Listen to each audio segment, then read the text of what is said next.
चुपचाप इस एग्रीमेंट पर दस्तखत करो और अपने इस मासूम चेहरे का नाटक बंद करो मीरा। अदैत की कड़क और ठंडी आवाज़ आलीशान केबिन की दीवारों से टकराई। उसने एक सफ़ेद कागज़ मीरा के सामने टेबल पर पटका। उसकी आंखों में मीरा के लिए साफ नफरत और हकारत तैर रही थी। अदैत सिंह राठौर शहर का सबसे बड़ा बिजनेस मैन टाइकून, जिसकी एक आवाज़ पर पूरा कॉरपोरेट जगत कांपता था। 4 फीट 2 इंच का लंबा कद, चौड़ी छाती, कसरती बदन और चेहरे पर हमेशा रहने वाला जानलेवा गुस्सा उसकी पहचान था। इस वक्त वो महंगे डार्क ग्रे सूट में लिपटा हुआ सोफे पर बैठा, पैर पर पैर रख कर बैठा था। उसके हाथों में जलती हुई सिगरेट थी, जिसका धुआं वो मीरा के चेहरे की तरफ छोड़ रहा था। मीरा ने टेबल पर रखे उस एग्रीमेंट को देखा और फिर अपनी बड़ी बड़ी नम आंखों से अदैत के सख्त चेहरे को निहारा। मीरा एक छोटे से शहर से आई बेहद खूबसूरत और स्वाभिमानी लड़की थी। उसकी आंखों में गजब की मासूमियत थी, लेकिन आज वो मासूमियत बेबसी की चादर में लिपटी हुई थी। उसके पिता पर अचानक करोड़ों का कर्जा आ गया और कर्जदारों ने उसके भाई को जान से मारने की धमकी दी थी। उसे पैसों की सख्त ज़रूरत थी और अदैत को अपने दादाजी की वसीयत के मुताबिक कंपनी का चेयरमैन बनने के लिए 1 साल के लिए एक पत्नी की ज़रूरत थी। अदैत को लगता था कि मीरा के परिवार ने जानबूझकर अतीत में उसके परिवार को धोखा दिया था, इसलिए वो मीरा से सख्त नफरत करता था। तुम्हारी औकात इस कागज़ पर लिखे पैसों से ज़्यादा नहीं है। अदैत ने तंज कसते हुए सिगरेट का धुआं उड़ाया। 1 साल तक तुम्हें दुनिया के सामने मेरी पत्नी बनने का नाटक करना होगा। इस घर में तुम्हारी हैसियत एक नौकरानी से ज़्यादा नहीं होगी। और हाँ, मेरे करीब आने की भूल कभी मत करना, क्योंकि मुझे तुमसे घिन आती है। मीरा का दिल इन कड़वे अल्फाजों से बुरी तरह छलनी हो गया, लेकिन उसने अपने आंसू पोंछे और अपना सर ऊंचा किया। उसके स्वाभिमानी दिल को बहुत गहरी ठेस लगी थी, मगर अपने इकलौते भाई की जान के आगे वो इस वक्त पूरी तरह मजबूर थी। उसने कांपते हाथों से पेन उठाया और बिना एक शब्द बोले उस मैरिज एग्रीमेंट पर अपने दस्तखत कर दिए। अदैत के होंठों पर एक क्रूर मुस्कुराहट उभरी। वो उठा और मीरा के बेहद करीब आकर खड़ा हो गया। उसके वजूद की भारी खुशबू और रोब मीरा की सांसें रोकने के लिए काफ़ी था। अदैत ने उसकी ठुड्डी को अपनी उंगलियों की मजबूत गिरफ्त में लिया और उसका चेहरा अपनी तरफ उठाया। दोनों की नज़रें मिली। अदैत की आंखों में सुलगती नफरत थी तो मीरा की आंखों में बिना झुके डर सामना करने की हिम्मत। कल सुबह मंडप में तैयार मिलना। अदैत ने उसके गालों पर अपनी उंगली को आहिस्ता से फेरते हुए बेहद कम दूरी से कहा, जिससे मीरा के पूरे बदन में एक अनजानी सिरहन दौड़ गई। तुम्हारी ज़िंदगी का सबसे खूबसूरत नरक कल से शुरू होने वाला है, मेरी नई पत्नी। उसने अपनी गिरफ्त छोड़ी और मीरा बिना कुछ कहे केबिन से बाहर निकल गई। मीरा के बाहर निकलते ही मीरा के घुटने जैसे जवाब दे गए। उसने दीवार का सहारा लिया और एक लंबा सांस खींचा। वो जानती थी कि उसने अपनी ज़िंदगी का सबसे बड़ा जुआ खेल दिया है, लेकिन उसके पास कोई दूसरा रास्ता भी नहीं बचा था। घर के हालात पिछले 2 महीनों से इस कदर बिगड़ चुके थे कि सीधे सीधे पापा हर वक्त डिप्रेशन में रहने लगे थे और भाई अपनी जान छुड़ाने के लिए इधर उधर भाग रहा था। ऐसे में जब अदैत राठौर का यह अजीबोगरीब शादी का प्रपोजल आया तो मीरा को लगा जैसे भगवान ने उसे एक मौका दिया है, भले ही वो मौका कांटों से भरा हुआ क्यों ना हो। वो ऑफिस की लिस्ट से नीचे उतरी और सीधी ऑटो पकड़कर अपने छोटे से किराए के कमरे पर आ गई। कमरे में बिखरा हुआ सामान और दीवारों पर जमी सीलन उसे अपनी ज़िंदगी की बदहाली का मुंह चिढ़ा रहे थे। उसने अपना बैग बेड पर फेंका और खुद भी वहीं ढह गई।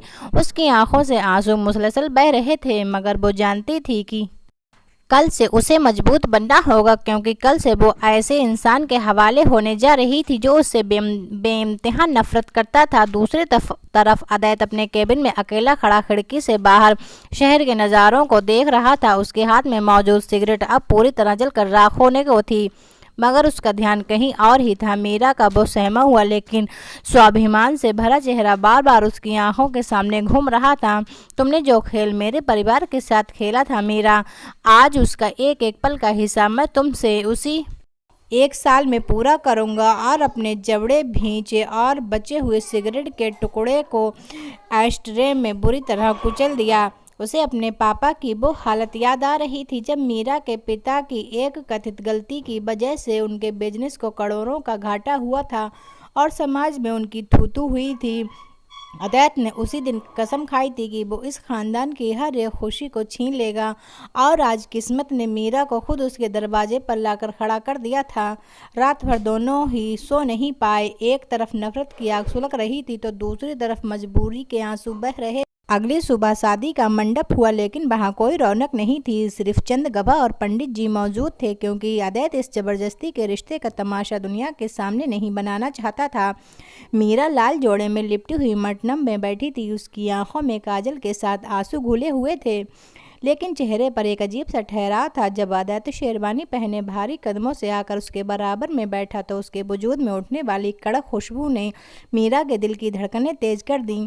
पंडित जी ने मंत्र पढ़ने शुरू किए, और जब सिंदूरदान का वक्त आया तो अदैत ने बिना किसी जज्बात के चुटकी में सिंदूर भरकर मीरा की मांग में उसकी उंगलियां जब मीरा के माथे से छुई तो एक करंट सा दोनों के वजूद में दौड़ा। मीरा ने अपनी आंखें भींच लीं और अदैत का हाथ एक पल के लिए कांप गया, मगर उसने तुरंत खुद को संभाल लिया। फेरे होते ही अदैत बिना मीरा की तरफ देखे सीधे मंडप से उठकर अपनी गाड़ी की तरफ पड़ गया, मानो कोई बहुत बड़ा बोझ उसके सर से उतर गया हो। मीरा चुपचाप अपनी किस्मत को स्वीकार करते हुए उसके पीछे पीछे गाड़ी तक आई, और दोनों बिना एक दूसरे से बात किए अदैत के आलीशान बंगले की तरफ रवाना हो गए। जब गाड़ी बंगले के सामने के लोहे के गेट को पार करके अंदर रुकी तो मीरा ने खिड़की से बाहर देखा। वो घर किसी महल जैसा बड़ा था, लेकिन वहाँ एक अजीब सी वीरानी और ठंडक फैली हुई थी। अदैत गाड़ी से उतरा और मीरा के लिए दरवाज़ा खोले बिना सीधा अंदर चला गया। मीरा ने अपना भारी लहंगा संभाला और खुद ही उतरकर उसके पीछे पीछे हॉल में दाखिल हुई।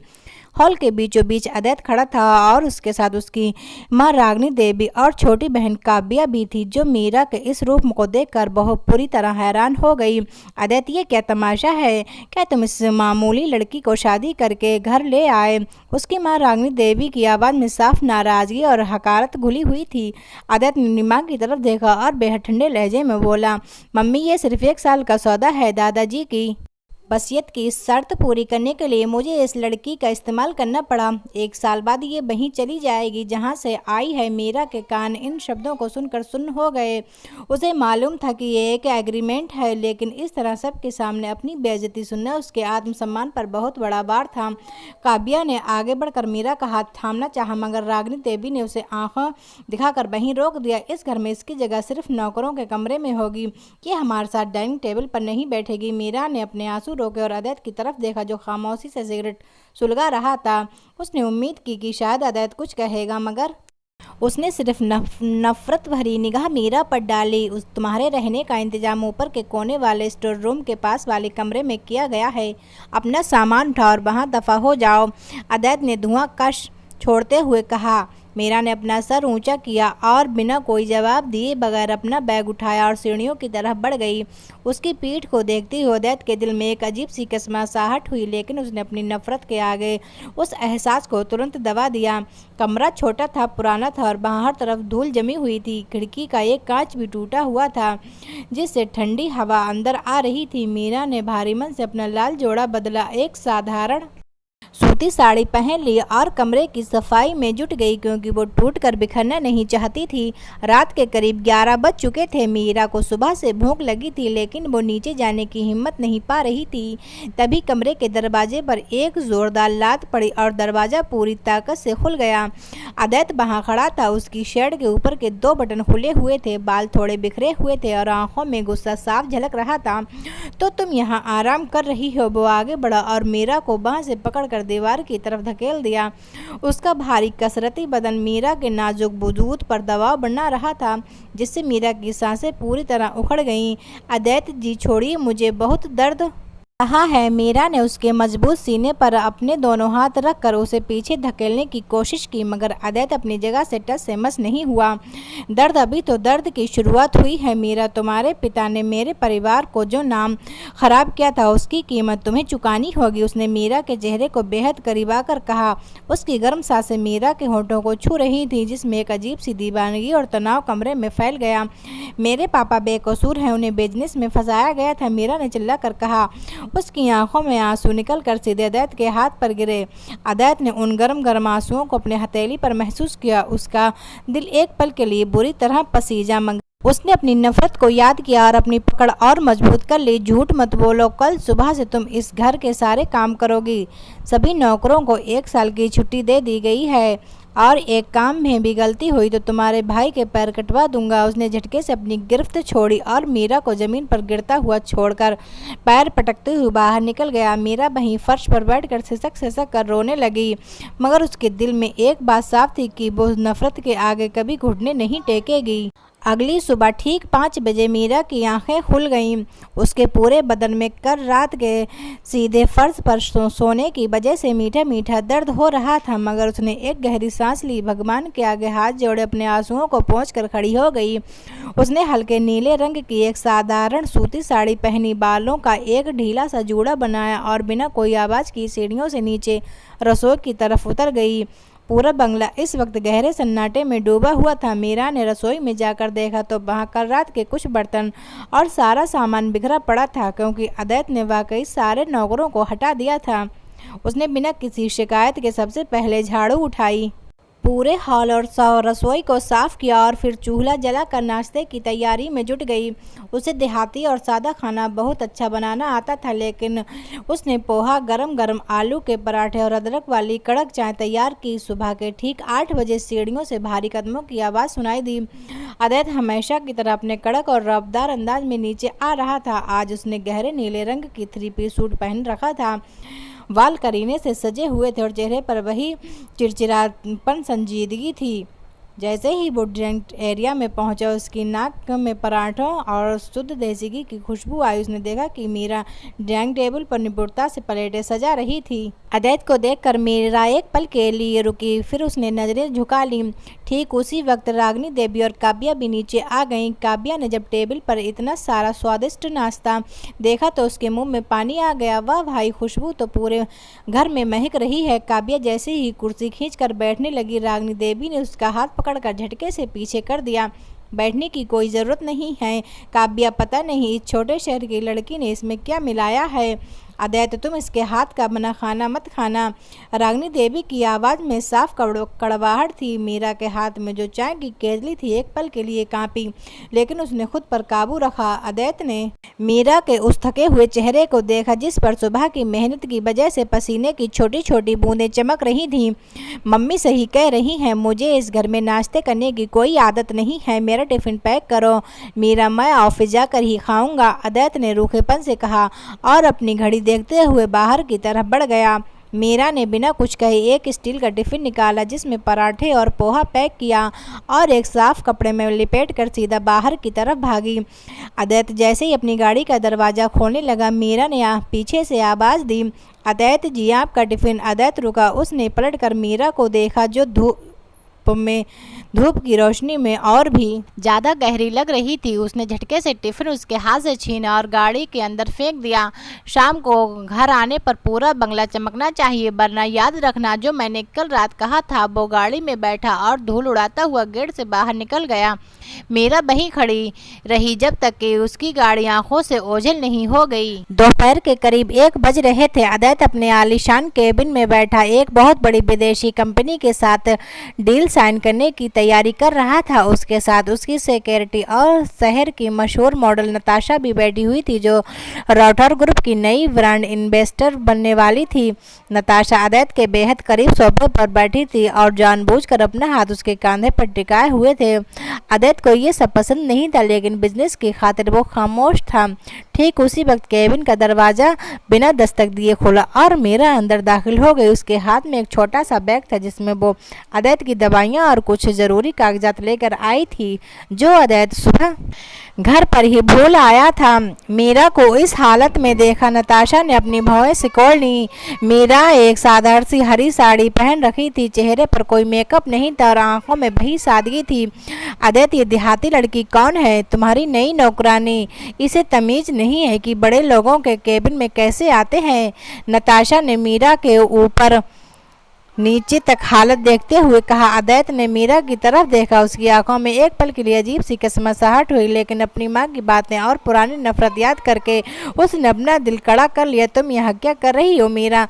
मैंने मना किया था ना कि यहाँ मत आना। अदैत की आवाज़ ठंडी थी। मीरा ने नताशा की तरफ देखा, जो जो अदैत के कंधे को सहला रही थी। मीरा के दिल में जैसे किसी ने खंजर घोंप दिया हो, लेकिन उसका आत्मसम्मान जाग उठा था। उसने आगे बढ़कर उस बैग को अदैत की टेबल पर जोर से पटका। मैं यहाँ कोई तमाशा देखने नहीं आई हूँ अदैत जी, आप अपनी ब्लड प्रेशर की दवाई घर भूल गए थे जिसे पापा ने भिजवाया है, मीरा ने साफ और बुलंद आवाज़ में कहा। नताशा ने हंसते हुए कहा, ओह तो ये वही एग्रीमेंट वाली नौकरानी है जिसके बारे में तुम्हारी मम्मी बात कर रही थी। अदैत, इसका ड्रेसिंग सेंस कितना गंदा है। मीरा ने नताशा की आंखों में सीधे झांका। मिस नताशा, कपड़े छोटे पहनने से सोच बड़ी नहीं हो सकती, और जहां तक नौकरानी की बात है तो मैं इस कंपनी के चेयरमैन अदैत सिंह राठौर की कानूनी रूप से बिहाता पत्नी हूँ। 1 साल का एग्रीमेंट हमारी मजबूरी हो सकता है, लेकिन मेरी हैसियत बदलने का हक आपके जैसी बाहरी लोगों को नहीं है। मीरा के इस करारे जवाब ने नताशा का मुंह बंद कर दिया। अदैत अपनी कुर्सी से उठ खड़ा हुआ। उसका गुस्सा 7वें आसमान पर था। मीरा, अपनी जुबान को लगाम दो और इसी वक्त मेरे केबिन से बाहर निकलो, उसने चिल्लाकर कहा। मीरा ने अदैत की आंखों में देखा। उसकी आंखों में आंसू थे, लेकिन चेहरा बिल्कुल शांत था। मैं जा रही हूँ अदैत जी, लेकिन याद रखिएगा मैंने अपने भाई की जान के लिए खुद को बेचा नहीं है। इज्जत देना और लेना दोनों बराबर हैं होना चाहिए। वो मुड़ी और तेज कदमों से केबिन से बाहर निकल गई। अदैत वहीं खड़ा रह गया। उसका हाथ हवा में ही कांप रहा था। नताशा उसे बुलाती रही, लेकिन उसका ध्यान सिर्फ उस बंद दरवाजे पर था जहां से मीरा उसका गुरूर तोड़कर जा चुकी थी। शाम को जब अदैत घर लौटा तो पूरे बंगले में अंधेरा था। उसने अजीब सी बेचैनी महसूस की। जब वो हॉल में आया तो उसने देखा कि सारा घर एकदम साफ सुथरा था, मगर मीरा कहीं दिखाई नहीं दे रही थी। वो भारी कदमों से ऊपर अपने कमरे की तरफ जाने लगा, लेकिन उसका पैर खुद ब खुद उस छोटे से स्टोर रूम के वाले कमरे की तरफ मुड़ गया। उसने कमरे का दरवाजा थोड़ा ढकेला तो अंदर से बहुत ही मध्यम रोने की आवाज़ आ रही थी। अदैत ने अंदर झांका तो मीरा फर्श पर एक पतली सी चटाई पर लेटी हुई थी। उसने अपने दोनों हाथों से पेट को कसकर दबा रखा था। उसका पूरा शरीर दर्द से कांप रहा था। भैया, मुझे बहुत दर्द हो रहा है। पापा, मुझे यहाँ से ले जाओ। मीरा बेहोशी की हालत में बुदबुदा रही थी। अदैत का दिल जोर से धड़का। वो सारे नियम, सारी नफरत भूलकर कमरे के अंदर भागा। उसने झुककर मीरा को अपनी बाहों में उठा लिया। मीरा का शरीर उस वक्त आग की तरह जल रहा था। उसे बहुत तेज बुखार था। अदैत ने जब उसे अपनी गोद में लिया तो उसे महसूस हुआ कि मीरा कितनी कमजोर हो चुकी है। उसका वजन एक सूखी पत्ती जैसा था। मीरा, आंखें खोलो, तुम्हें क्या हुआ है? अदैत की कड़क आवाज में पहली बार खौफ और फिक्र साफ महसूस हो रही थी। वो उसे लेकर अपने आलिशान किंग साइज बेड वाले कमरे में आया और उसे मखमली गद्दे पर लेटा दिया। उसने तुरंत डॉक्टर को फ़ोन किया। डॉक्टर ने आकर चेकअप किया और बताया कि हद से ज़्यादा मानसिक तनाव, खाली पेट रहने और कमजोरी की वजह से इन्फेक्शन बढ़ गया है। डॉक्टर के जाने के बाद अदैत बिस्तर के किनारे बैठ गया। उसने एक कटोरी में ठंडा पानी लिया और साफ कपड़ा भिगोकर मीरा के माथे पर रखने लगा। पूरी रात अदैत एक पल के लिए भी नहीं सोया। जब भी वो ठंडी पट्टी मीरा के माथे पर रखता, मीरा दर्द से करहा उठती और अदैत के हाथ को मजबूती से पकड़ लेती। अदैत खामोशी से उसके चेहरे को देखता रहा। चांद की रोशनी खिड़की से छनकर मीरा के चेहरे पर पड़ रही थी, जिससे उसकी मासूमियत और भी ज़्यादा निखर कर आ रही थी। अदैत को अपनी खुद की नफरत पर पहली बार घिन आने लगी। उसने सोचा कि वो अपने परिवार का बदला ले रहा है, लेकिन हकीकत वो एक बेकसूर और पवित्र लड़की की ज़िंदगी को नर्क बना रहा है। सुबह के करीब 4 बजे मीरा ने आंखें खोली। उसने जैसे ही होश संभाला खुद को अदैत के कमरे में पाया। उसका हाथ अदैत के मजबूत हाथ में कैद था और अदैत सोफे के सहारे आंखें मूंदे बैठा था। उसके बाल बिखरे हुए थे और चेहरे पर थकन साफ थी। मीरा ने अपना हाथ खींचने कोशिश की, जिससे अदैत की आंख खुल गई। उठने की कोशिश मत करो मीरा, तुम्हें डॉक्टर ने बेड रेस्ट बोला है। अदैत की आवाज़ में हमेशा की तरह शक्ति थी, लेकिन इस बार उस शक्ति के पीछे एक गहरा दर्द छुपा हुआ था। मुझे मेरे कमरे में जाना है अदैत जी, रागनी जी देखेंगी तो फिर से, मीरा ने कमज़ोर आवाज़ में कहा। अदैत उठा और बेड पर उसके बिल्कुल करीब बैठ गया। उसने साइड टेबल पर रखा हुआ गर्म सूप का कटोरा उठाया। मैंने कहा ना, चुपचाप लेटी रहो और ये सूप खत्म करो। उसने एक चम्मच सूप मीरा के होठों के पास लाया। मीरा ने अपना मुंह फेर लिया। मुझे आपकी हमदर्दी नहीं चाहिए। अदैत ने गहरी सांस ली। उसने मीरा की नाजुक ठुंडी को अपनी उंगलियों में लिया और उसे अपनी तरफ घुमाया। इस बार उसकी गिरफ्त में कोई दर्द नहीं था, सिर्फ एक अधिकार था। ये हमदर्दी नहीं है मीरा, ये अदैत सिंह राठौर का हुक्म है। अगर तुमने ये सूप नहीं पिया तो मैं तुम्हारे भाई की सलामती का फैसला बदल दूंगा। उसने अपनी पुरानी धमकी दी थी, लेकिन इस बार उसकी आंखें कुछ और ही कह रही थी। मीरा ने गुस्से से उसकी तरफ देखा और चुपचाप सूप पीने लगी। जैसे ही सूप खत्म हुआ, अदैत ने कटोरा रखा और मीरा के चेहरे को बेहद करीब झुक गया। दोनों की सांसें एक दूसरे से टकरा रही थीं। कल ऑफिस में जो हुआ उसके लिए मैं अदैत का गला रुध गया। वो सॉरी नहीं बोल पा रहा था क्योंकि उसका अहंकार आड़े आ रहा था। मीरा ने अपनी आंखें मूंद लीं और उसके आंसू कान के पास बहकर तकिए में जज्ब हो गए। आपको कुछ कहने की ज़रूरत नहीं है अदैत जी, मुझे पता है कि मैं यहाँ सिर्फ 1 साल के लिए हूँ। मीरा के इस जुमले ने अदैत के सीने में एक अजीब सी तड़प पैदा कर दी और वो बिना कुछ कहे कमरे से बाहर निकल गया, मगर उसका दिल अब पूरी तरह मीरा की कैद में आ चुका था।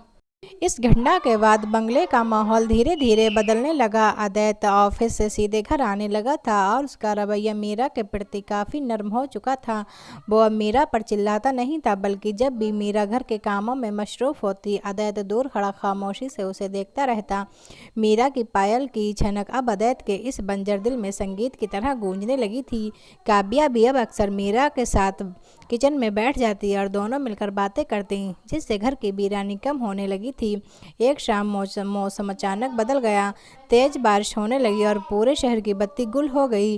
पूरा बंगला काले अंधेरे में डूब गया। मीरा उस समय ऊपर के हॉल में मोमबत्ती जलाने की कोशिश कर रही थी।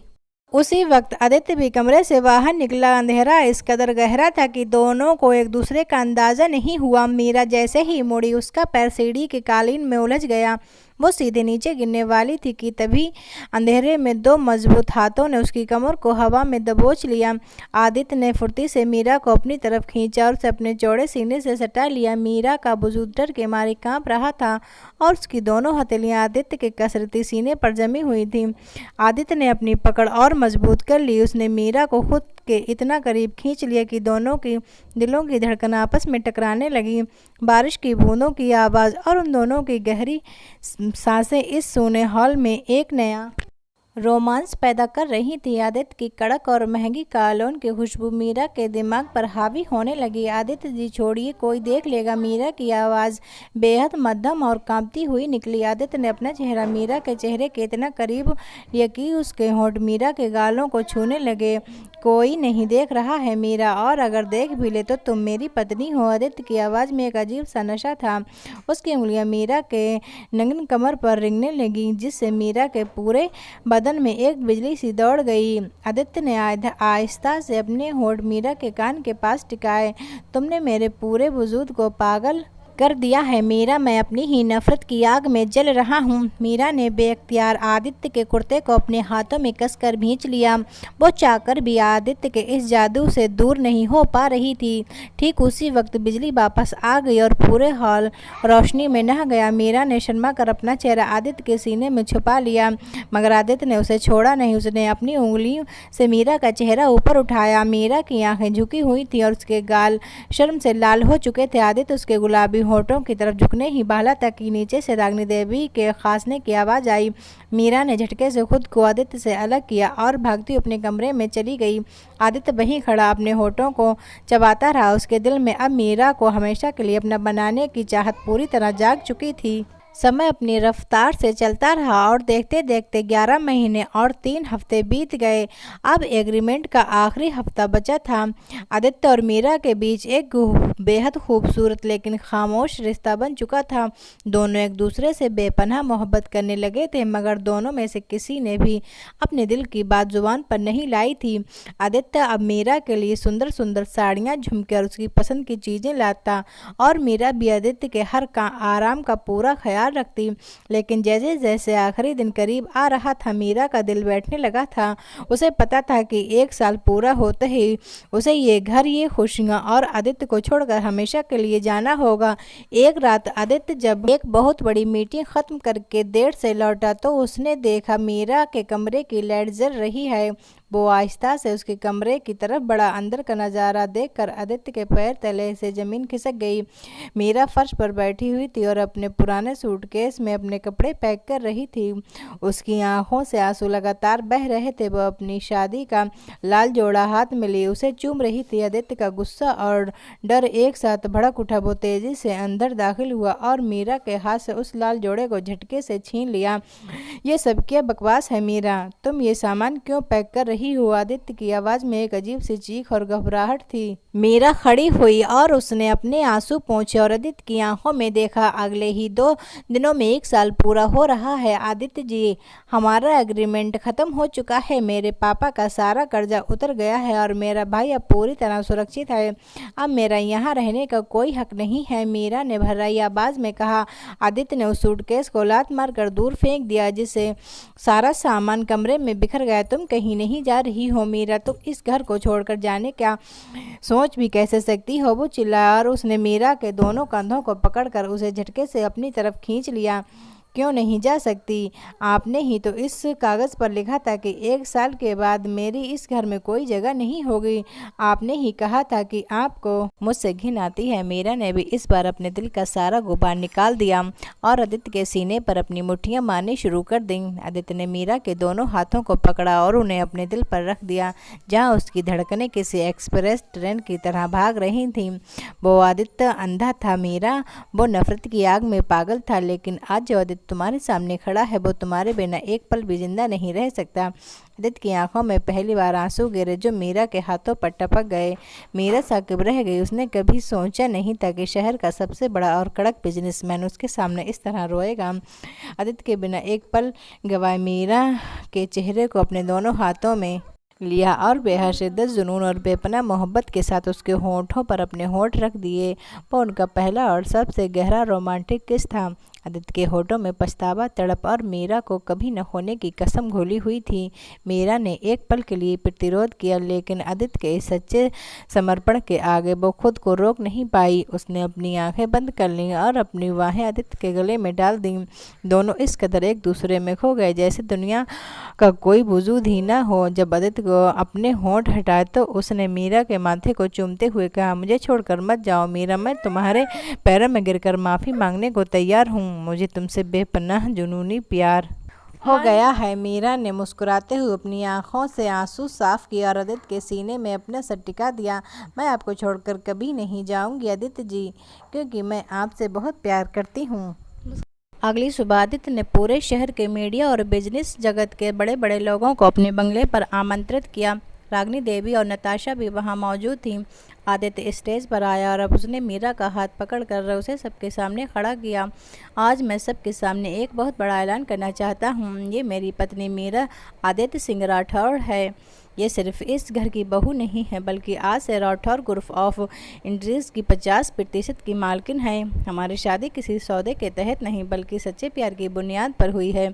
आदित्य के इस ऐलान से पूरे हॉल में तालियों की गड़बड़ाहट गूंज उठी। नताशा अपना सामू लेकर वहाँ से चली गई और रागिनी देवी ने मीरा की आंखों में अपने बेटे के लिए सच्चा प्यार देकर अपनी नफरत को हमेशा के लिए दफना दिया। उन्होंने आगे बढ़कर मीरा के सर पर हाथ रखा और उसे गले से लगा लिया। काबिया खुशी से झूम उठी। जब सब मेहमान चले गए तो आदित्य मीरा को लेकर अपने कमरे की बालकनी में आया। रात का वक्त था, ठंडी हवा चल रही थी और आसमान सितारों से सजा हुआ था। आदित्य ने पीछे से आकर मीरा को अपनी बाहों में जकड़ लिया और अपना ठुड्डी उसके कंधे पर टिका दी। उसने अपनी जेब से वो मैरिज एग्रीमेंट निकाला और मीरा के सामने उसे टुकड़े टुकड़ों में फाड़ कर हवा में उड़ा दिया। कागज के वो टुकड़े हवा में तैरते हुए नीचे गिर रहे थे, मानो की ज़िंदगी की पुरानी नफरत के पन्ने हमेशा के लिए बिखर रहे हों। अब हमारे बीच कोई एग्रीमेंट नहीं है मीरा, अब सिर्फ हमारा अटूट रिश्ता है, आदित्य ने मीरा के गाल को चूमते हुए कहा। मीरा ने पलटकर आदित्य के गले में अपनी बाहें डाली और उसका आंखों में देखा, जहां अब सिर्फ और सिर्फ मीरा का अक्स चमक रहा था। बालकनी में उड़ते एग्रीमेंट के पन्नों को देखकर मीरा मुस्कुराई तो आदित्य ने बिना एक पल गवाए अपनी मजबूत बाहों में उठा लिया। मीरा ने सहर कर अपने हाथ उसके गले में डाल दिए। आदित्य उसे लेकर अपने आलीशान बेडरूम के उस मखमली बिस्तर की तरफ बढ़ा, जो आज गेंदे और मोगरे के फूलों की भीनी भीनी खुशबू से महक रहा था। आदित्य ने मीरा को आहिस्ता से फूलों की सेज पर लिटाया तो फूलों की पंखुड़ियां मीरा के लाल जोड़े और उसके गोरे वजूद से लिपट गईं। आदित्य बिना देर किए मीरा के ऊपर झुकाया। उसकी सुलगती हुई मदहोश निगाहें मीरा के चेहरे से होते हुए उसकी गहरी सुराहीदार गर्दन और साड़ी के पल्लू से छन कर दिख रही उसकी पतली कमर पर टिक गईं। आज 1 साल मैंने खुद को इस हुस्न से दूर रखा जो तड़प झेली है मीरा। आज उसके एक एक सेकंड का हिसाब लूँगा। आदित्य की भारी और मदहोश आवाज़ मीरा के कानों में पिघले हुए शीशे की तरह उतरी। मीरा की सांसें तेजी से चलने लगी और उसका धड़कनें आदित्य के मजबूत चौड़े सीने से छूने लगी। आदित्य के कसरती बदन का भारी दबाव भी मीरा के भीतर एक अनजानी तीखी सिहरन पैदा कर रहा था। आदित्य ने बहुत ही आहिस्ता और दीवानगी से अपने होठ मीरा के माथे पर रखे, फिर उसकी बंद पलकों को चूमते हुए वो नीचे उतरा। उसकी गर्म और मखमली सांसें जब मीरा के होठों से टकराईं तो मीरा ने बेख्तियार आदित्य के कांधों को अपनी उंगलियों में भींच लिया। आदित्य का सब्र पूरी तरह टूट चुका था। उसने मीरा के रसीले गुलाबी होठों को अपने होठों के शिकंजे में कस लिया और बेहद शिद्दत और दीवानगी के साथ उन्हें चूमने लगा। आदित्य की उंगलियां मीरा के घने बालों को सहलाते उसकी पीठ की तरफ बढ़ीं। उसने बेहद सधे और कांपते हाथों से मीरा के ब्लाउज की डोरियों को एक एक करके दिया। ठंडी हवा के झोंके ने जैसे ही मीरा की पीठ को छुआ वो आदित्य के सीने में और गहराई से समा गई। आदित्य ने अपने होठों का रुख मीरा की गर्दन की तरफ किया जहां उसने अपने होठों से एक मदहोश करने वाला जादू जगा दिया। मीरा के मुंह से एक दबी हुई सिसकारी निकली, आदित्य प्लीज़। लेकिन आदित्य उस वक्त प्यार के उस समंदर में था जहां से लौटना मुमकिन नहीं था। उसने मीरा की कमर पर बंधी साड़ी के पल्लू को आहिस्ता से सरका दिया जिससे उसका पूरा वजूद पूरी तरह आदित्य की नज़रों के सामने बेपर्दा हो गया। कमरे की मध्यम रोशनी में मीरा का वो वजूद किसी अप्सरा जैसा लग रहा था। आदित्य ने अपनी शर्ट के बटन खोलकर उसे दूर फेंका और अपने तपते हुए वजूद को मीरा के नाजुक मखमली वजूद पर सौंप दिया। दोनों के धड़कनों का शोर और सांसों की खुशबू कमरे के सन्नाटे में एक मदहोशी घोर रही थी। उस रात नफरत की सारी दीवारें पिघल कर सिर्फ और सिर्फ दोनों के अटूट मिलन की दास्तान लिख रही थीं, जहां दोनों एक दूसरे में खोकर हमेशा के लिए एक हो गए।